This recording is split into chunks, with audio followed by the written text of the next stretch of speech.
गसाइगाव महकुमानि सिङाव थानाय सराइबिल थानानि सिङाव राजेन्द्रपुर गामिनि सान्थिराम मोसाहारिनि असे फिसाज्ला 22 बोसोरनि गनसं मोसाहारिया गोबाव समनिफ्रायनो बेमाराव गोग्लैनानै दं। दा नखरनि सुबुंफोरा हस्पिटालाव हामगौबा नायनानै जा एसे सम्पति दंमोन बेबो जोबस्रांजोब्बाय। दुखुथिया नखरा दा जेबो राहा गैला। डक्टरा गुवाहाटीयाव लांनो थिनदों, नाथाय माजों लांनो जेबो उपाय गैया। बेनिखायनो रायजो राजा लोगोसे दानि खुंथाय गोहोआव थानाय सरकारनिसिम अनसुंथाइ लुबैदों, जेन' जब्रा जानाय बेमारिखौ फाहामफिननो हायो। बेनिखायनो सोरबाफोर हरनो गोसोब्ला गोसो गुदुं सुबुंफोरा जा हरो नैबे एकाउन्ट नाम्बाराव हरनो हागोन। गाहामै मिथिनो थाखाय नैबे जानबुं नङाव खबर लाहरनो हागोन।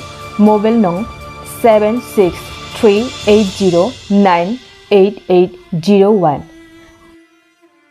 7896246833। आं दा बे बेमारनि जुनै बहुद गोजानावबो लांबाय, थाखा फैसा बेयावनो नायै नायसेयावबो हामाखिसै। दा डाक्टारा गोजानाव हगार हरबाय आरोखि, बाव हानाय नंला होननानै।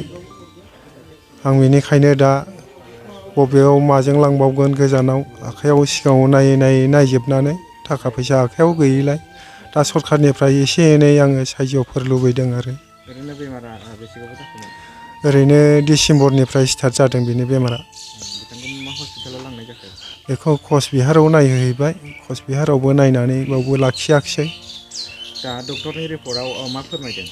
डक्टरनि रिपर्टआव डाक्टारा बुंदों बेना टंसिल जादोंमोन, बे टंसिला दा जोब्बाय। सिङावहाय माबा फिथर जानाया बिथोरफ्राव दंबयो खोमा होननानै सिटि स्केन खालामनानै रिजाल्टआव नायनानै बुंबाय दा बेखौ गुवाहाटी बिबुराव लांदो, ओजों देखायहैदो होननानै बुंदों आरोखि लास्टआव। आं बेखौनो एसे दानि जेनाखि सरकारा दा सालायनानै दं बिसिनि सायाव आं एसे एनै सहाय लुबैदों आरोखि, बे रगिखौ नायनो थाखाय। बेनो आरोखि आंनि आसुंथाइ मोनजानो लुबैनाया। दा आं दिनै बे बियादै हिसाबै आं गामिनि जानानै जेखौ नंगौ आं बेखौसो बुंगोन। दा दिनै जोंहा बिदा जायो आङो।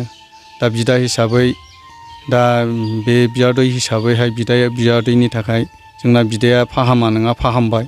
बुहुद आलिपुर लांबाय बा हनै क'क्राझार MRMआव लांबाय। आरो दा क'क्राझार MRMआवबो दिपंकर सारआ लिरनानै हरबायनो बुबुरुवा गुवाहाटीयावहाय।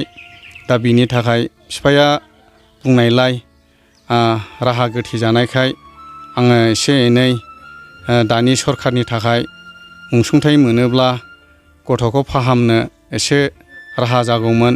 आंहा दा राहा गोथे जानाय, दा बेखौ बे हिसाबैनो जोंना बिदा खावलायनाय हिसाबै आं दिनै बेखौनो आङो इनडाइरेक्टलि आं बुंनाय जाबाय। दिनै अनसुंथाइखौ बियादैनि हिसाबै लुगैनाय हिसाबै जोंहा दानि सरखारफ्रा जाहाथे जा गरसे गरनै हरनो हायो आं बेखौनो मिजिंथियो आरोखि। दानि सरखारजों लोगोसे गासिबो जा हायो गरसे गरनै आइ आफा रायजो राजा बिदा फंबाय बिब' बिनानाव गासैनावबो बेफोरखौ आङो खावलायहरनाय थाबाय आरोखि। बे बेमारिनि थाखाय अनसुंथाइखौ हरो आं बेखौनो मिजिंथिबाय आरोखि। नोंथाङा सरकारि साख्रि नागिरदोंना?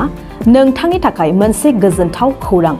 नोंथांनि थाखाय दं एडुकेट पइन्ट, जेराव नोंथाङा सोलोंथाइ लानायनि गेजेरजों सरकारि साख्रिनि गुबुन गुबुन रोखोमनि गोब्राब आनजादफोरखौ उथ्रिसारनो हागोन आरो गावनि आथिङाव गसंथानो हागोन। बे एडुकेट पइन्टआव नोंथांमोना SCC, bank PO, bank clerk, bank SO, UPSC, FSC, defence, railway, state insurance, AAO, ADO एसिस्टेन्टजों लोगोसे स्टेट लेभेल जब आरो माखासे सरकारि साख्रिनि आनजादाव गोनांथि जानाय आयदाफोराव सोलोंथाइ लानो हागोन। मख'नो गोनांदि बे सोलोंसालियाव साख्रिनिल' नङा, बेयाव MBA आरो सैनिक स्कुल बायदियाव एडमिशननि थाखाय एन्ट्रेन्स होनो थाखायबो सोलोंथाइ लानो हागोन। बे सोलोंसालियाव गाहाम थाखो खथानि सुबिदा दं आरो सम मथे नोंथांनि सोलोंथाइखौ बे सोलोंसालियाव होनाय जागोन। बेखौबो मिथिनांगोन दि बे एडुकेट पइन्टआव सोलोंथाइ लानानै बावैसो 2021-22 इं मायथाइनि IFSC GD नि आन्जादाव गासै 11 सा सोलोंसाफोरा उथ्रिसारनो हादों। बारा नङा गासै 15,000 रांजोंनो नोंथाङा बे सोलोंसालियाव 6 दानसिम सोलोंथाइखौ लानो हागोन। बे सोलोंसालिया क'क्राझार, बरपेटा र'ड, गवालपारा आरो बङाइगावआवबो दं। क'क्राझाराव सोलोंथाइ लानो गोसो गुदुं जानाय सुबुंफोरा 700-226-133 9101-536360 700-226-133 9101536360